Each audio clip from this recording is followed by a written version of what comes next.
It begins in a whiteout. Night vision flickers, the world reduced to ghostly shapes. An engine growls under a sky that swallows sound.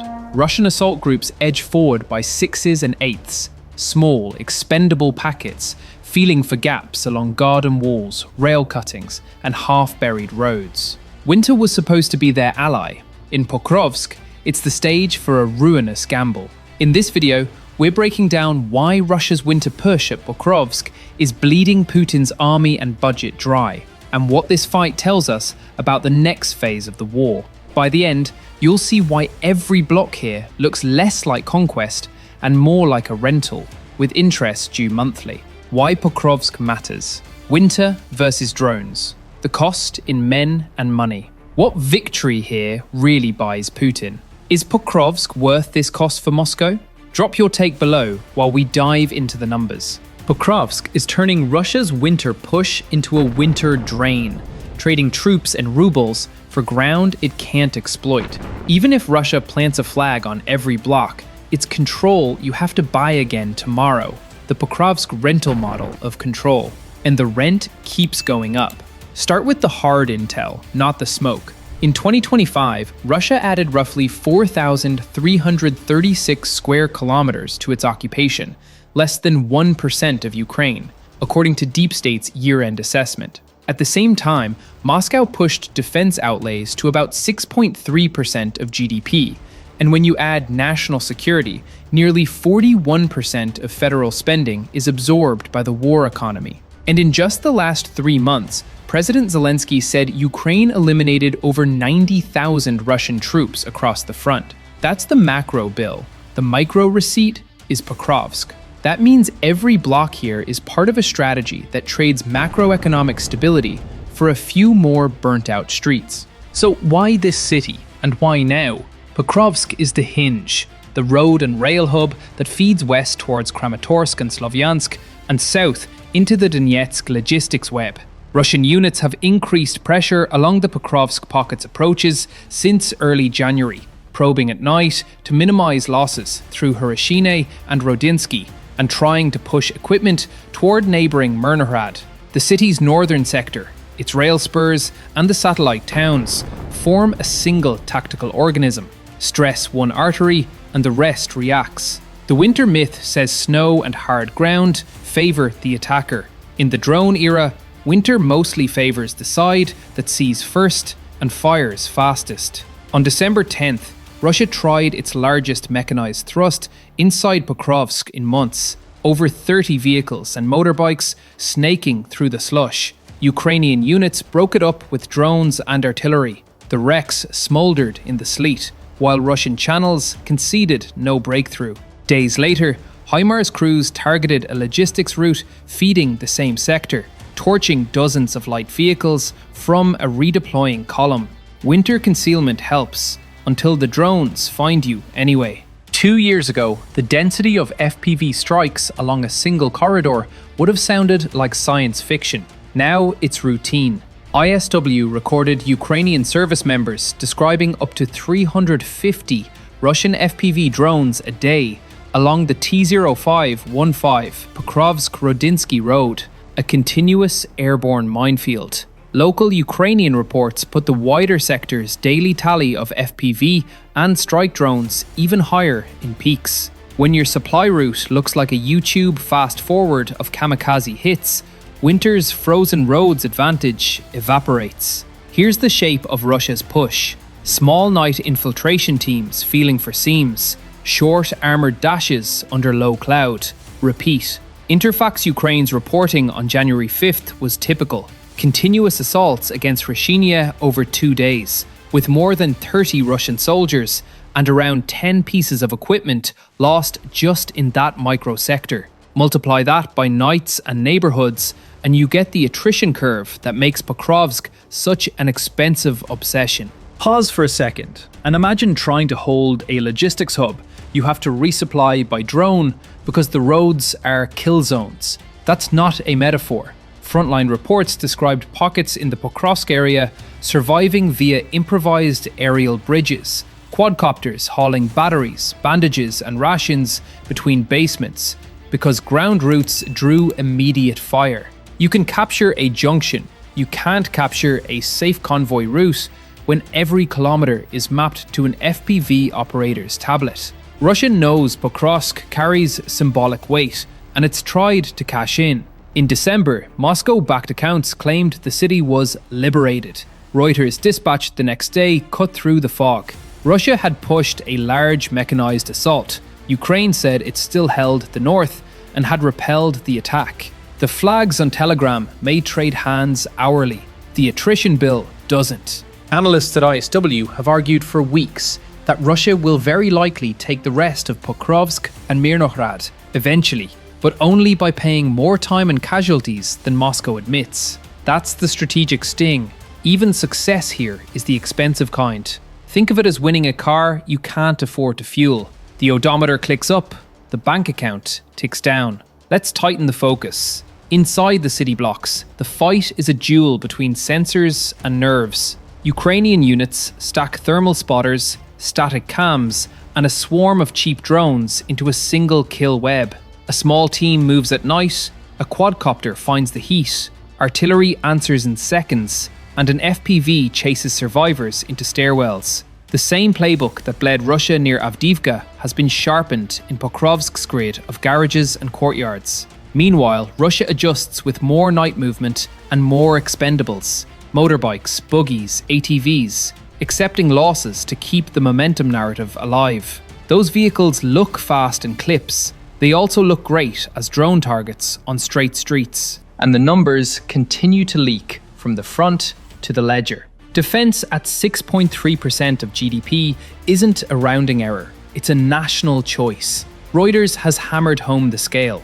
Defense outlays surged to 13.5 trillion rubles in 2025, roughly a third of all spending, while combined defense and security hit about 41%. Even optimists inside Moscow talk about higher taxes and austerity to keep that burn rate going. Slot Pokrovsk into that spreadsheet, and the formula is obvious. Every night assault here isn't just a tactical bet, it's a budget line. On the home front, Russians cut New Year spending despite cooling inflation, choosing simpler menus, skipping splurges, and bracing for tax hikes. A war economy can pump headline GDP. It squeezes households and starves the future. You can declare a buffer zone on TV. You can't declare a cheap basket of groceries. Back to the streets. Picture a Russian team slipping along a wall, one man dragging a tube that could be a launcher or just a desperate heater. Overhead, a silent quadcopter floats like a star. A drop charge pops, a scramble. Then offensive airbursts stitches the block. A half hour later, new men duck the same corner. This is why incremental gains in urban grids may look strong on maps and weak in reality. You can't hold a hallway with hashtags, and you can't rotate platoons through alleys that light up like runway lights for FPVs.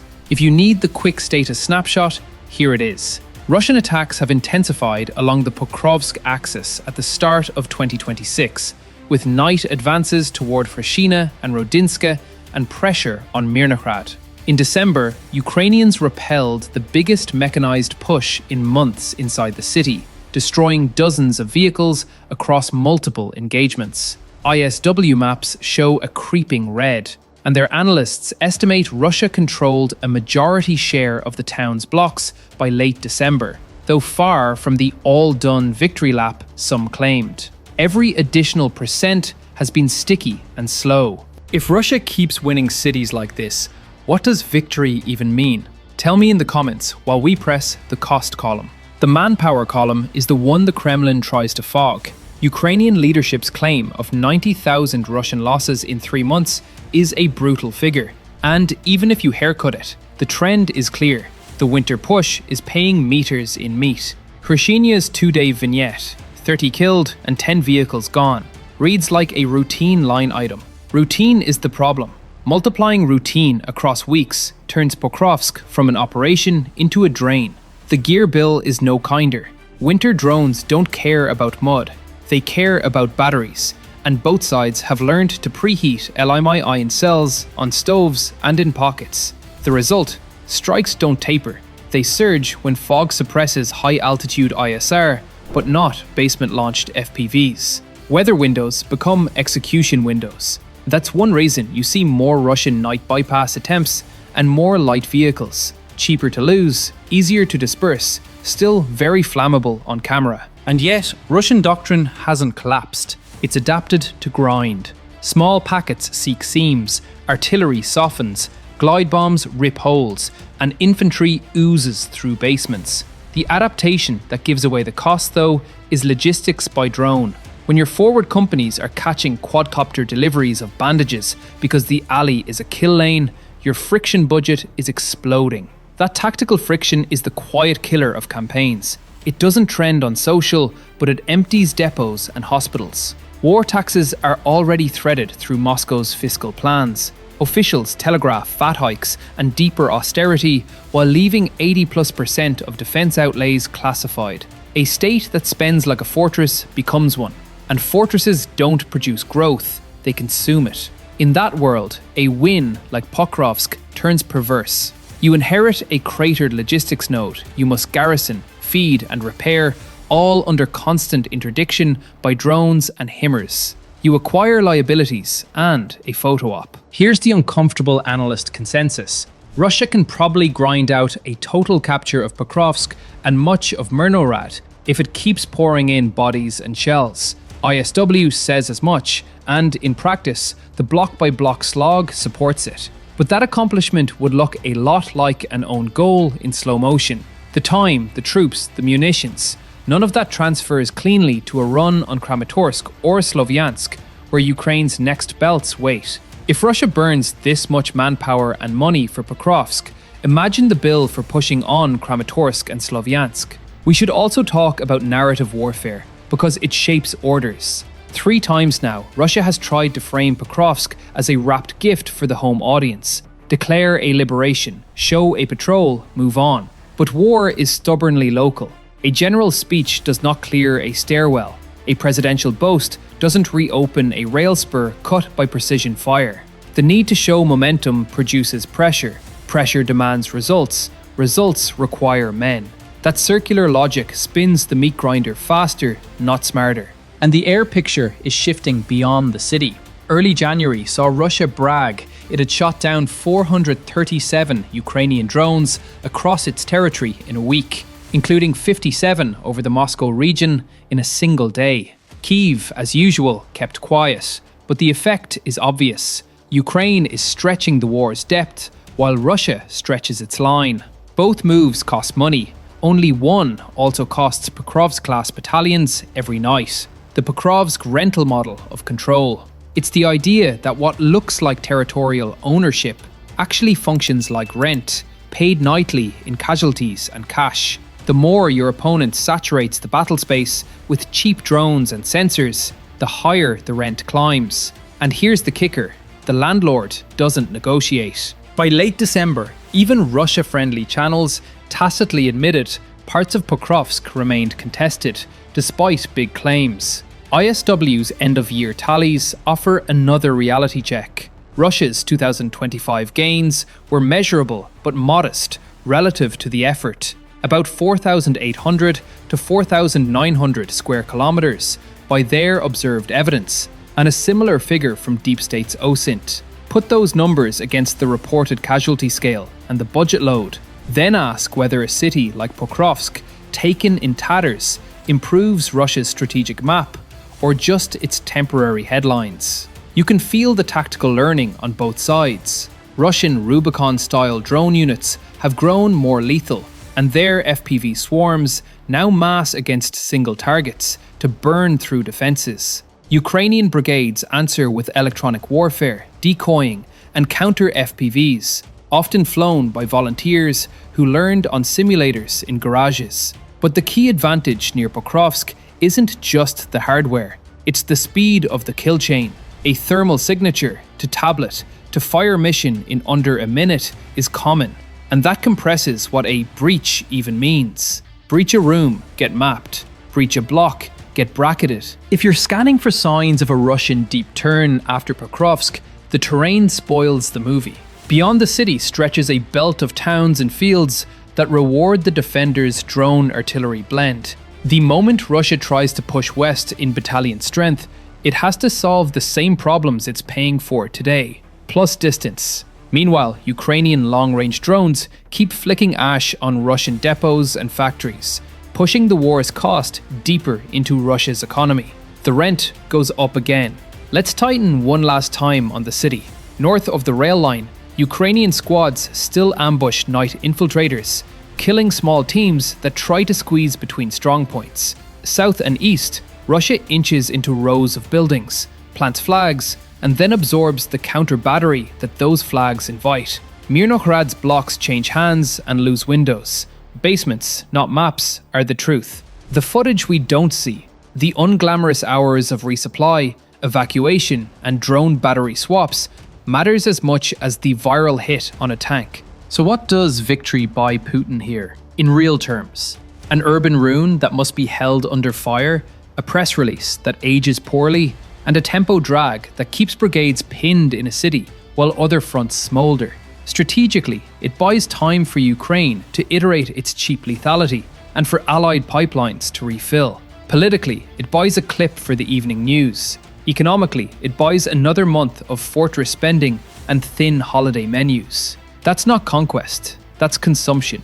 We'll close where we started, in the White House. The same squads step into the same alleys. The same drones float over the same rooftops. The same budgets bleed into the same fire. After a year of offensives, Russia's territorial additions are a fraction of Ukraine, and the price of adding another fraction at Pokrovsk is rising.